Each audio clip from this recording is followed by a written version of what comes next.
बस बस, अब सुनो, सेनापति जी को गिराना नहीं, ठीक है? शांत रहना। खुश? हाँ, मुझे चिंता थी कि कहीं गटरू जी का सपना सच न हो जाए।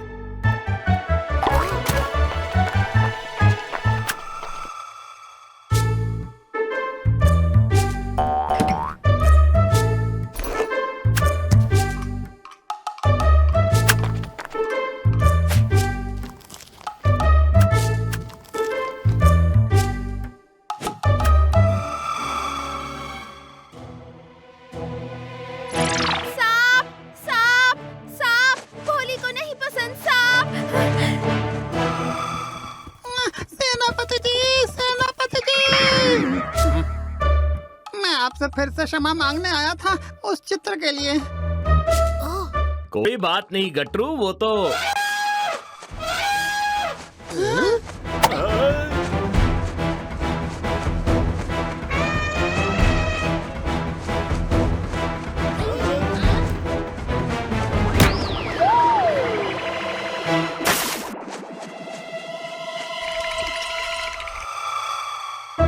गटरू, तू तो सच में भविष्य देख सकता है।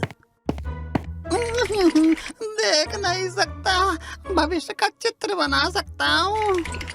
अरे कोई मुझे तो उठाओ।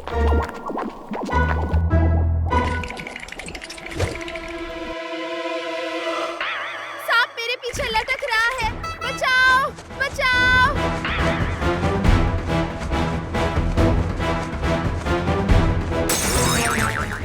मर गए।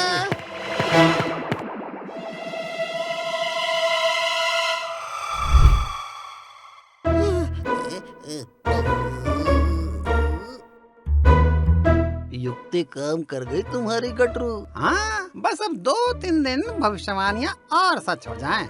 आओ, आओ, आओ। फिर तो महाराज हम पर आंख मूंद कर भरोसा करेंगे। भरोसा ही नहीं, हमें आदर भी देंगे। हाँ, तुम्हारे पास पद और पदवी है, धन है, बस सम्मान ही नहीं है।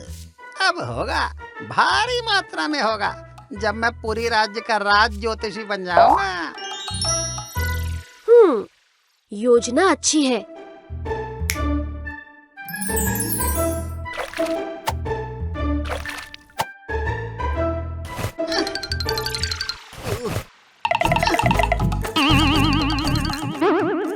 खुजली, खुजली। मुझे भी।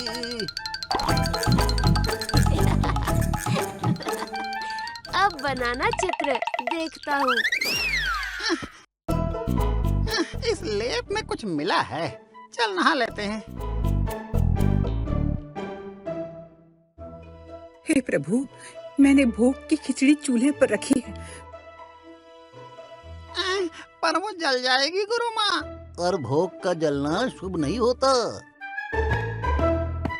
गुरु माँ, अब आपको पता चल गया है ना? अब आप सावधान हो जाइए। हम खिचड़ी को जलने ही नहीं देंगे।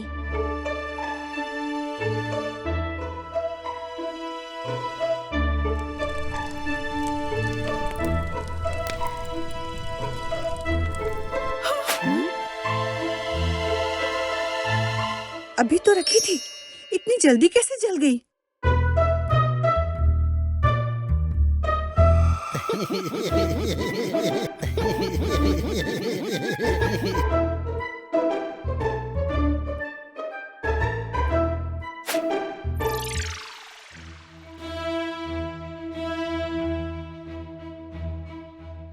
गुरु माँ, क्या आपकी भविष्यवाणी भी सच हुई?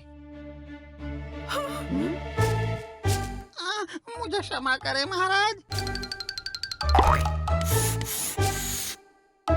महाराज, पुरी पर आक्रमण होने वाला है, बहुत जल्द। क्षमा करना, यह शुभ समाचार मुझे आपको देना पड़ा। धन्यवाद गटरू, ये अशुभ तो है, पर अब हम युद्ध की तैयारी कर सकते हैं।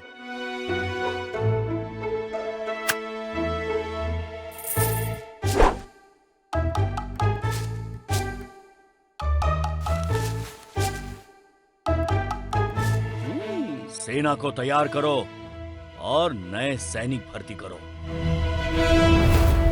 इन्होंने अपनी भविष्यवाणी से कितना भय उत्पन्न किया है सब में।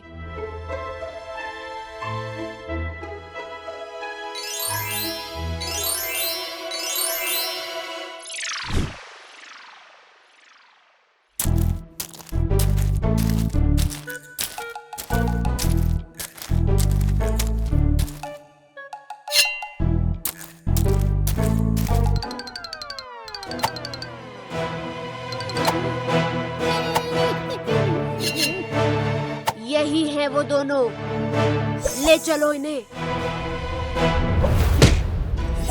इनकी आंखें खोलो। हमें जाने दीजिए, हम भोले भाले गरीब लोग हैं। झूठ नहीं बोलना चाहिए। क्यों? आप क्या चाहते हो मानवर? तुमने जो अपने महाराज को हमारे आक्रमण के बारे में बताकर हमारी योजना पर पानी फेर दिया वो? क्या? मेरी भविष्यवाणी सच हो रही है गट्टू। उसका दंड तुम्हें मिलेगा। नहीं, हम बेचारों को जाने दीजिए दयालु राजा। अगर प्राण प्यारे हैं तो तुम्हें अब मेरा भविष्य बताना होगा। तुम्हारे पास 1 घंटा है। गटरू कुछ भी बना दे और यहाँ से निकल। अरे सुना नहीं, बुरा और झूठा निकला तो मारे जाएंगे। तो अब क्या करे? अब तो प्रभु जगन्नाथ ही हमें बचा सकते हैं। चतुर्भुज जगन्नाथ कंठ शोभिता कौस्तुभा पद्मनाभो। इन्हें चुप करवाओ, नहीं तो मैं इन्हें नहीं छोड़ूंगा। अब तो इन्हें बचाना ही होगा।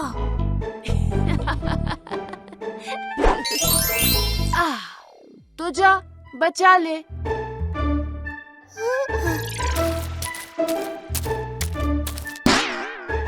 गटरू जी, मटरू जी, हमें पता था।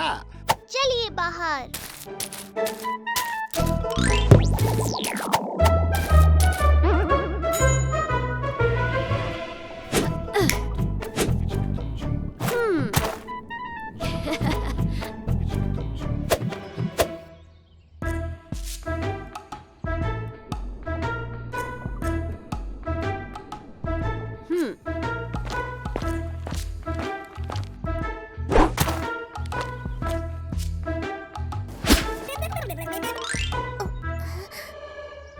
ये तो बड़े तेज है।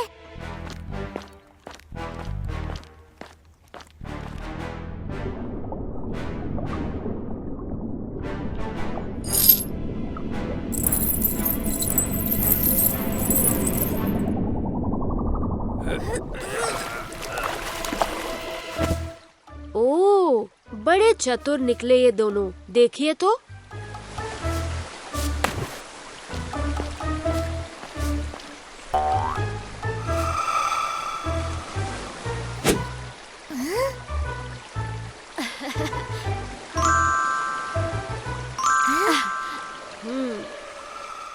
बहुत बढ़िया अभिनय था।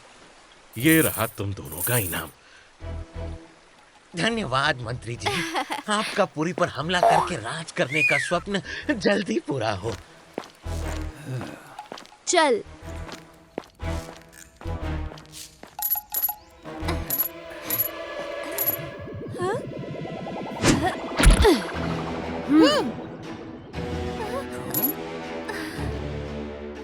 अपना सारा धन हमें दे दो।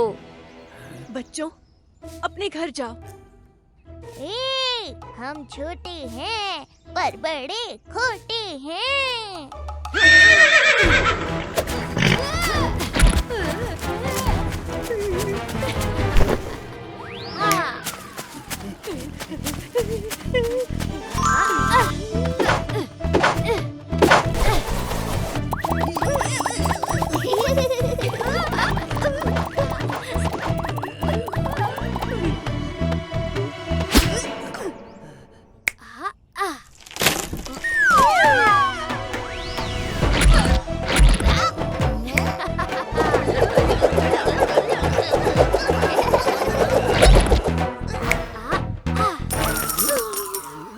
धन जाने दो मधु, प्राण बचाओ और भागो।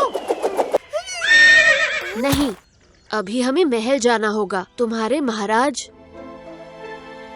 महाराज, वो दो लोग आपकी प्रजा का प्रतिनिधित्व नहीं करते। हाँ महाराज, और उनके आरोप सरासर झूठे हैं। हाँ महाराज, हम तो गरीब लोग हैं, पर आपके राज्य में कभी असुरक्षा नहीं हुई। मैं एक स्त्री होकर आपका गुरुकुल संभाल रही हूँ। आपने अपने राज्य के भविष्य को पढ़ाने का दायित्व मुझे सौंपा है। बाबा, आप मुझे अपनी बेटी को एक योद्धा की तरह प्रशिक्षण दे रहे हैं। हाँ महाराज, हमारे पिता आपके मंत्री थे और उनके देहांत के बाद आपने हमें संभाला। महाराज, मैंने आपको बचपन से देखा है। ऐसा कभी नहीं हुआ कि प्रजा पे कोई संकट आए और आप पीछे हटे हो। और महाराज, आपने कभी छोटे बड़े में भेद नहीं किया। जब सब मेरे विरोध में थे, तब आपने हमेशा मेरा साथ दिया है। आप सबके प्यार के लिए धन्यवाद। और आज मेरी प्रजा के दो लोगों ने मेरे सामने अपने प्राण त्याग दिए। मैं एक राजा के रूप में विफल रहा। अब मैं इस बोझ के साथ राज्य का कार्यभार नहीं उठा सकता। मैं आज शाम सूर्यास्त के साथ जल समाधि ले लूंगा।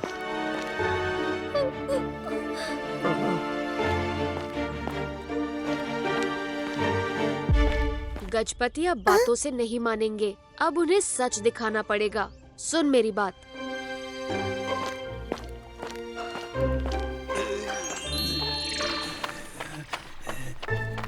जानते हो काका, महाराज चंपक लाल और मधु जी के परिवार को ढूंढ रहे हैं। वो उन्हें अपना आधा राज्य देना चाहते हैं।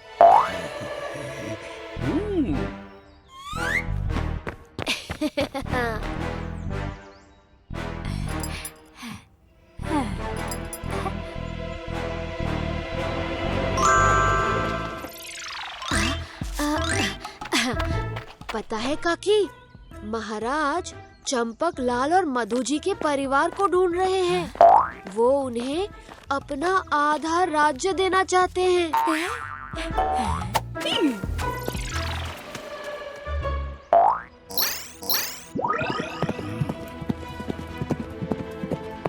तुमने उस कादम्ब का पीछा करके बहुत चतुराई दिखाई बलराम।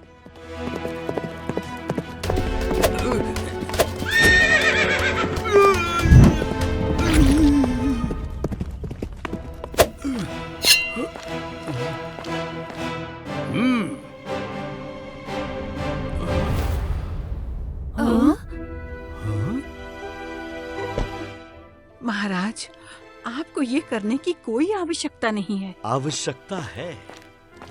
पुरी को एक अच्छे राजा की आवश्यकता है। महाराज, आप हमको ऐसे अनाथ छोड़कर नहीं जा सकते। प्रभु जगन्नाथ है ना, ये उनका राज्य है। अब सब वही संभालेंगे।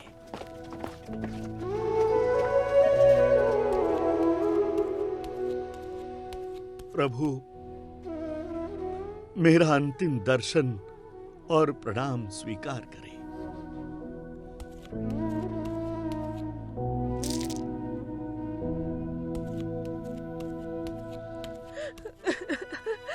महाराज, मेरी बहन यहाँ आई थी, अब कहीं नहीं मिल रही। उसे ढूंढ दीजिए। हाँ,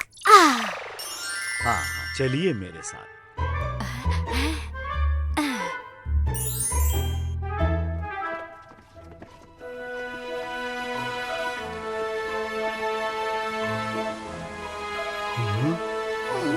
ये मूर्ख यहाँ समंदर किनारे क्यों ले आया वापस? और मुझे आधा राज्य कब देगा? अब ये राजा मुझे देखेगा और मुझसे क्षमा मांगकर अपना आधा राज्य दे देगा। चंपक, मैं जीवित कैसे? हाय रे, मेरा फूटा भाग्य, मर भी नहीं पाया मैं।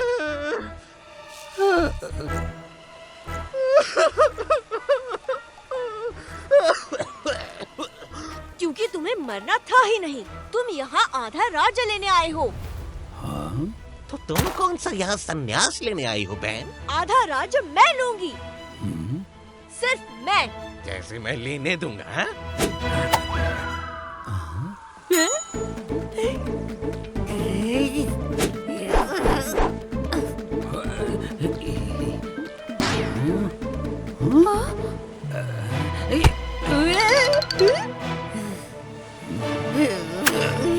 बस तुम दोनों ये क्या कर रहे हो? ये आपको दोबारा भ्रमित कर रहे हैं महाराज। महाराज, ये सब आपके विरुद्ध षड्यंत्र है, इस दुश्मन राज्य के मंत्री कदम्ब का, ताकि आप ग्लानि में राजगद्दी छोड़ दें और अपना राज्य बलहीन हो जाए। वो लोग आक्रमण तक की तैयारी कर चुके थे महाराज। जिसे हटाने के लिए दुश्मन को युद्ध के बजाय ऐसे षड्यंत्र रचने पड़े, सोचिए वो राजा अपने राज्य को कितने न्यायपूर्ण तरीके से चलाता होगा।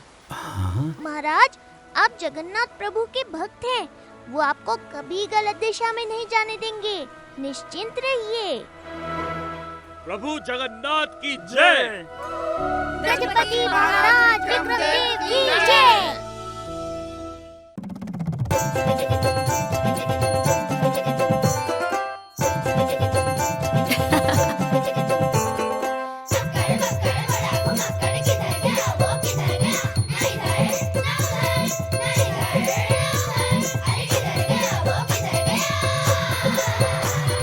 संकट भागे तुम दबा के जब वो साथ हो, है ना कोई उसके जैसा ऐसा यार वो। नुस्खे हैं अनोखे उसकी ही बातों में,